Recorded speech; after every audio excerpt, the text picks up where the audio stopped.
Good afternoon. This is Paul Braren, and here I am in a Google Hangout with Alfred Poor. Hey, Alfred, how you doing? I'm good, thanks. Good to see you. Yeah, It's been a few years. and I couldn't figure it out. It's something like 20 years. Maybe you can help me. Well, at least. Today we're here to talk about, Microsoft Flight Simulator and a little experience that Alfred and I had in Ithaca, New York, around 20 years ago, with the developers of Microsoft Flight Simulator. So, Alfred, you were saying, what year do you think it So, was? well, I actually have here.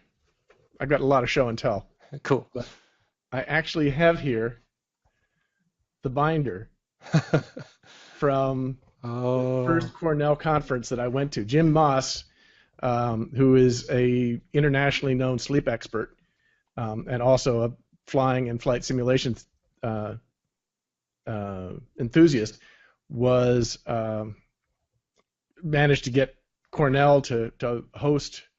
Originally, it was the CPAA, Computer Pilots Association of America, maybe. That was the original organization, and it was later taken over by Microwings. But this was back in May of 1992. So it's thank you for helping me with that. 21 years. I was not yet a dad at the time. I was a graduate student working with Jim Moss in Yep, his massive Psych 101 class, that legendary class in Bailey Hall. legendary.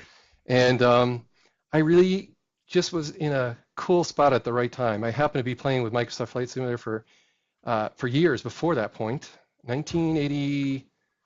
1987? When's the PS2 Model 50? I remember that's the thing you stuck in the floppy, and you wanted to see if it ran without crashing.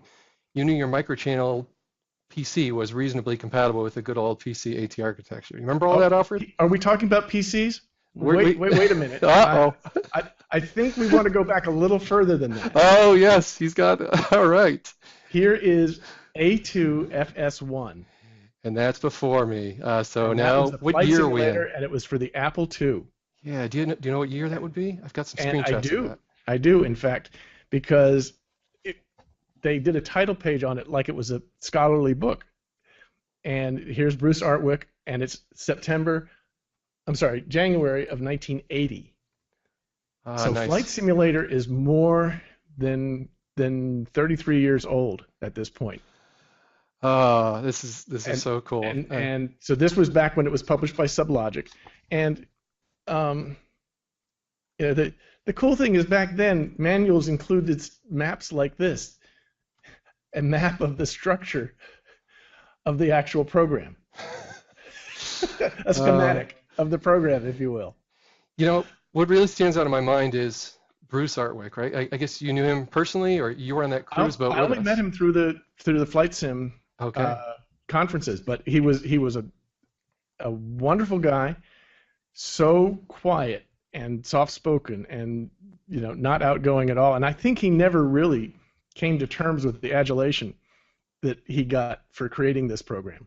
For those of you who don't know about Microsoft Flight Simulator, and which this is the early precursor of it, it was at its time at one point it was the best-selling game of all time ever. And now, of course, with the recent uh, the recent news about Grand Theft Auto number 5, you know, exceeding the GNP of a half dozen small nations combined. Billion Uh, something, right? Yeah. this news you know, doesn't sound, this is, I walk 3 miles through the snow uphill to school every way, but you kids get off my simulator. But there wouldn't be a Grand Theft Auto if there wasn't a flight simulator first. And the cool thing about Flight Simulator is that it was insanely popular, and it was the worst game in the world. The objective was simple: don't die. There was no winning. All you did was you get up and you fly around. And the cool thing was that Sublogic in the beginning and later Microsoft encouraged third-party development. They left hooks open so that you could do stuff to it. So it really became the world's biggest model railroad set. Initially, people were creating scenery for it, and patching the world together, and creating add-ons and new airplanes and all that sort of stuff. So it was a very dynamic and exciting worldwide community that was behind this. So while we're on the history, though, I've got one more piece to show you. Yeah, go right ahead. This is great. This is advanced graphics advanced concepts in microcomputer graphics, and it was written by Bruce Hartwick. Wow. And I found this in a used bookstore near Pennsylvania University of Pennsylvania, and I brought it to the conference and got him to sign it. But this has a whole lot of really early work about computer graphics and animation and so forth. But one of the things that's very cool about it, and I don't know if I can find it quickly, but this actually has screenshots. And back in the days, not when you would push a button, but when you'd actually have to take a photograph of something in order to get a picture of it.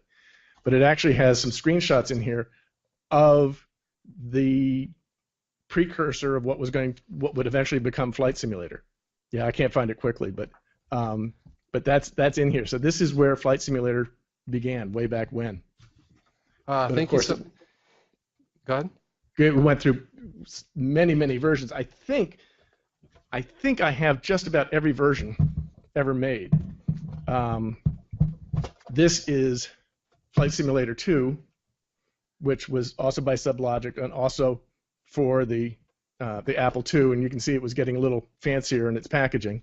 1983. I'm looking at a timeline to cheat here. Okay. And then here's the big breakthrough when it became Microsoft Flight Simulator for the IBM personal computer. Wow. Now that's where I'm starting to remember the box. Yeah. And so that's where it began. And I've got a whole bunch of other boxes, but one of the ones that I thought I would share with you today was this one, which I thought was one of my favorites. Oh, yes.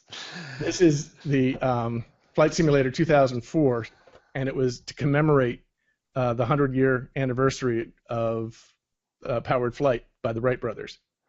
And I remember picking that up at a Walmart in Poughkeepsie, New York on a road trip with my kids, and they were laughing at me like, what kind of game is that, and why would you buy that? Well, not very much of a game at all, but it came in this beautiful tin. Yep. Had a booklet and a whole bunch of CDs and all that stuff, and that was really cool. But the other thing that I had here, I've since shoved out of the way and dropped. Come on. Bear with me for just a second.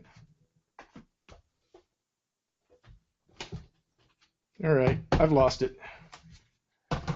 While you're doing that, I brought up another screen here. I've got the history of Flight Sim, as we talked about, and I've also got some of my own props to show here. Oh, so, cool.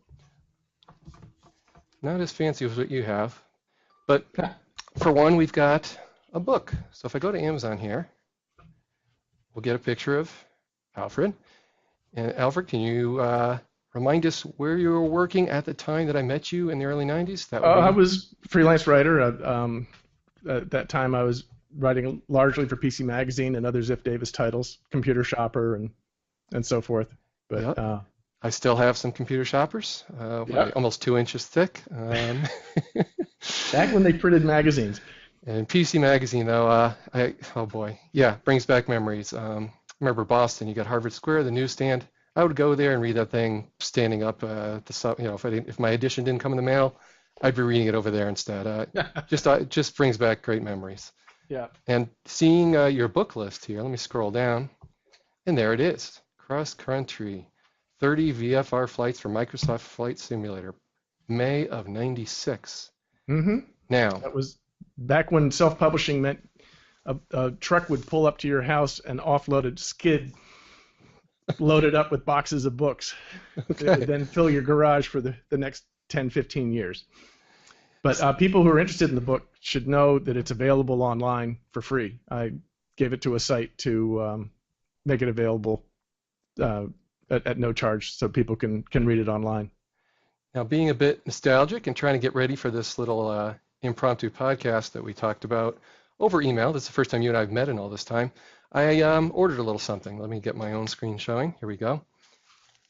So here's my prop. It's that book. I just pulled it out of the Amazon wrappings today. Haven't even opened the bubble wrap.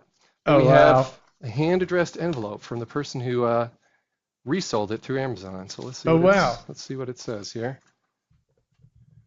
So that's a really nice personal touch. that is very Maybe nice. is that Kimberly? Thank you very much. Have a wonderful day. Let's open this thing up.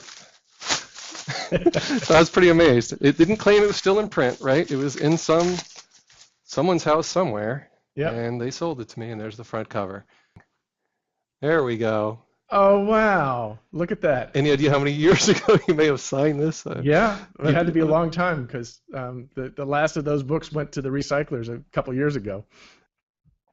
Oh, that's very cool.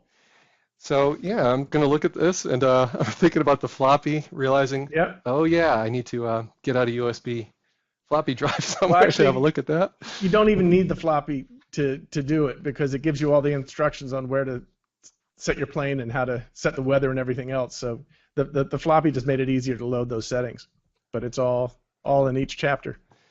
So do those files still load? Let's see. I doubt it. I doubt it. They Yeah. changed the file structure a couple times.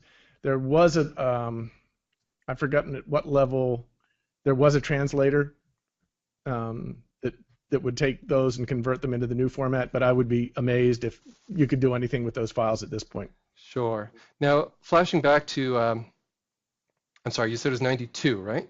Mid 92, I think it was summer. Right. The Statler Hotel at Cornell there. Yep. And we had pilots, 737 pilots, telling us stories of landing on ice in Alaska, and it was cool.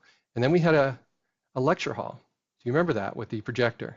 Mm-hmm. And what did we see? But I'm not sure who it was from Microsoft. Someone showing us a sneak preview of the next version. Yep. So that thrill of seeing future code from, rock star developers who had the most famous products in the world at the time, right? Like you said, Yep. single human developing in assembly language. Yep. That was the rock star of our time. And here we were getting a sneak preview of the next version of code. And do you remember what we saw? The globe spinning, 3D-ish. Yeah. Yeah. And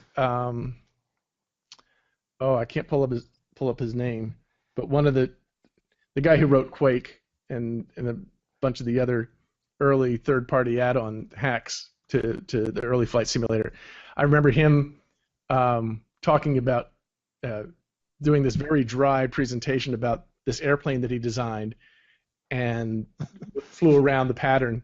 And as he was talking, there was all these incredible things going on, like the control surfaces were moving in correctly in response to the flight, and he wasn't talking about it. It was just, we could all see it and going, oh wow. And then when he landed, there was puffs of smoke that came off the wheels, and everybody burst into cheers because it was so cool. Is that Joe Cottonwood? Googling around a little? No, maybe I get the No, name. it was No. Lemming Wheeler. Thank you. Wow, you got it. Yeah. And I've got a whole bunch of Lemming Wheelers. He wrote the first scenery designer for Flight Simulator, and I've got a copy of his program that allowed you to create, because the program didn't have all the airports in the world. So if you wanted to have your local airport, you had to go in and program it yourself. And so he made a program that made it easy to design that little patch of scenery in the world. Yeah, and Googling around a little, we got flightsim.com, and then we got fsdeveloper.com. But yeah, there are references to him. Not a whole lot, though. I couldn't find anything about this Cornell event. You spotted my own website where I flew in a plane recently. That kind of rekindled my whole interest in this. Having not landed a plane about 18 years, it was really a hoot to do it again.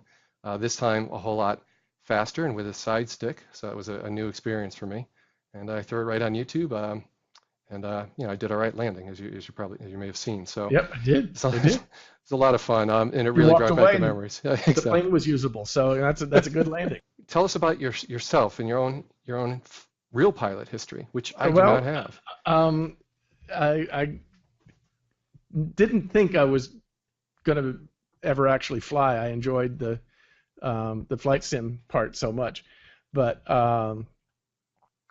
after a few years, I got the itch, and I actually went and started to get my private pilot's license. And I would come home. This was back in the days, I believe, of Flight Sim 4, back when the world was just a billiard table. Okay, 1989, according to this yep. wiki article. Yep.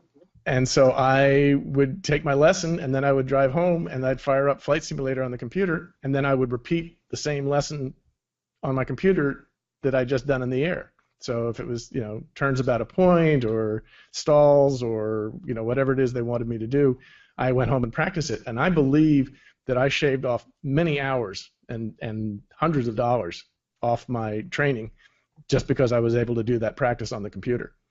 So I got my license somewhere shy of 100 hours and started flying a little bit, and then developed an arrhythmia, a regular heartbeat, and decided that I could go through all the expense and effort of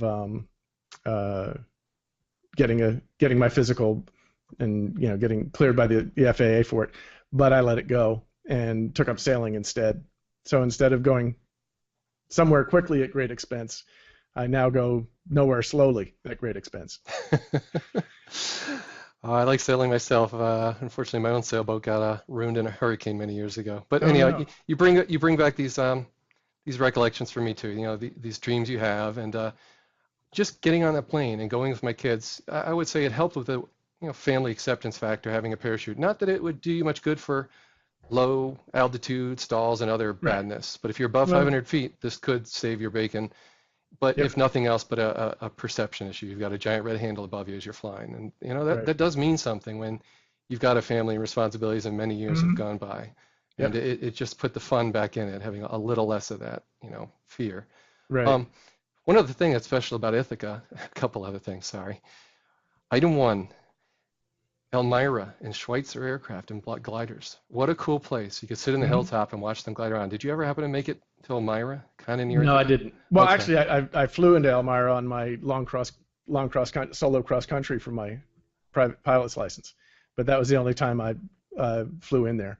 Okay. And then, so you've been there, and then actually you flew over Binghamton there, and there's Link and Yep. the simulator, the old stick, Yep. yeah, for World I, War II. That's I actually have a technical manual for the Lynx simulator here, with wow. all the mechanical drawings and details and everything for it. So the third thing then about upstate New York there that's special, in Ithaca, when you flew in Flight Simulator, do you remember what happened when you approached from the south, heading over Ithaca, heading in for a landing? There was something No, kind of funny about the scenery. no. There was Jim Moss's house. Oh, was there? Oh, cool. So I Oh, vaguely remember that. I don't know if it's still there. I'd have to check it out again. Now well, there's a whole everything's lot. there now. Yeah, I mean, With the but satellite photography, everything's there. yeah, you've got auto-generated scenery and a whole bunch of, trees. I don't know if you could actually notice anymore. But back then it kind of stuck out. Yep, You'd yep, have downtown Ithaca and you have this house not that far from the airport. yep. I just thought that was great. So apparently, Celebrity. exactly. Now Yep. do you know how many years he did those conferences? I'm not really sure Well, how no, the Cornell conference only went for 2-3 years, okay. and then Bob McKay, the CPA sort of disintegrated, um, and Bob McKay from Texas picked up the mantle and sponsored the second one that I attended at Ithaca. But then after that, it moved to Dallas and then moved around the country. Um, I know it was in Seattle once, and I can't remember some of the other locations. But he did a good job of growing the whole concept and getting a larger audience and even a more international audience to participate in those conferences. It was a great time. I had the best part of all because I was always the last speaker. So I always got to sum up what everybody else had said and, point out the highlights. And I often did it with a poem or something else that gave it a little extra pizzazz. But they were a lot of fun. Well, I'm going to bring this brief podcast in for a landing with two final thoughts. Solar Impulse landed in New York City not that long ago.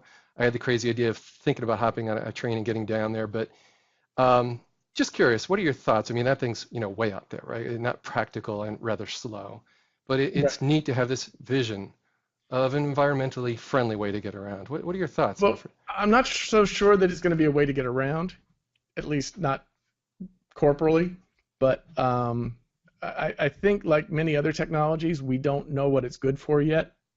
But I believe that having a a platform, a sensing platform in the sky, uh, can have all kinds of uses, like dynamite, good and bad.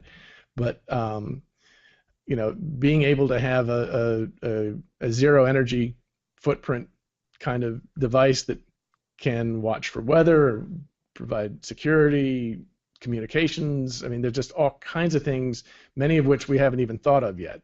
That I think a lot of these flying technologies, especially for unmanned um, flying devices, I think that they're going to transform life uh, probably as much, maybe not as much as the transistor, but close to that. It's I think the implications we just haven't even begun to scratch the surface of what they could mean and what they can do for us. Yeah, and Google continues to surprise us. I'm looking at Solar Impulse's page now and recording it, and we see Larry Page visiting recently. So you don't know what's coming around the bend there. Yeah. That's interesting. Then we've got Spaceship One. You kind of alluded to that. hmm There's even further out there. What do you think of the idea, Well, I was of very excited by the news just this past week of a company that's planning to use commercial off-the-shelf hardware to go mine asteroids. Um, I think that's I think that's fantastic. This is Arthur Clarke kinds of stuff. Um, but it's to have the ability to just not risk human lives to go out there and get these resources and bring them back makes a huge amount of sense to me. And there's a lot of great potential there. so I can't thank you enough for doing this. I really appreciate it. My pleasure. It's been a lot of fun.